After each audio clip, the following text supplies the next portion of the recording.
టాలీవుడ్ ప్రముఖ dance master Johnny వివాదంలో చిక్కుకున్నారు. Johnny master పై తాజాగా కేసు నమోదైంది. ప్రముఖ డాన్స్ కొరియోగ్రాఫర్ జానీ మాస్టర్ తనను లైంగికంగా వేధించారంటూ ఓ మహిళ కేసు పెట్టింది. ఈ నేపథ్యంలో జానీ మాస్టర్ పై రాయదుర్గం పోలీసులు కేసు నమోదు చేసి దర్యాప్తు చేస్తున్నారు. ప్రముఖ డాన్స్ కొరియోగ్రాఫర్ జానీ మాస్టర్ గత కొంతకాలంగా తన మీద లైంగిక వేధింపులకు పాల్పడుతున్నాడని తాజాగా జానీ మాస్టర్ దగ్గర పనిచేసే ఓ మహిళా కొరియోగ్రాఫర్ పోలీసులకు ఫిర్యాదు చేసింది.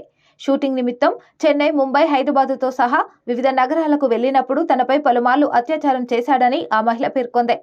అంతేకాదు హైదరాబాద్ నార్సింగ్లోని తన నివాసంలో కూడా జానీ మాస్టర్ తనపై అనేకసార్లు లైంగిక వేధింపులకు పాల్పడ్డాడని ఆ మహిళా కొరియోగ్రాఫర్ పోలీసులకు ఇచ్చిన ఫిర్యాదులో పేర్కొంది. మహిళ ఇచ్చిన ఫిర్యాదు మేరకు రాయదుర్గం పోలీసులు జానీ మాస్టర్పై 0 FIRను నమోదు చేశారు. అనంతరం తదుపరి విచారణ కోసం ఆ కేసును నార్సింగి పోలీసులకు బదిలీ చేశారు. దీంతో నార్సింగ్ పోలీసులు జానీ మాస్టర్ పై IPC సెక్షన్ 376 క్రిమినల్ బెదిరింపు, 506 స్వచ్ఛందంగా గాయపరచడం, 323లోని క్లాస్ 2N కింద కేసు నమోదు చేశారు. అయితే జానీ మాస్టర్ పై గతంలో కూడా పలు కేసులు నమోదయ్యాయి.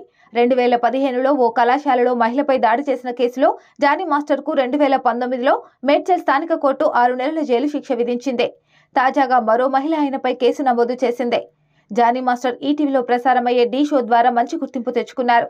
అతి తక్కువ కాలంలోనే స్టార్ హీరోలకు డాన్స్ కొరియోగ్రాఫ్ చేసే రేంజ్కి ఎదిగారు. అయితే ఇటీవలే ఆయన ఉత్తమ కొరియోగ్రాఫర్ అవార్డు కూడా అందుకున్నారు.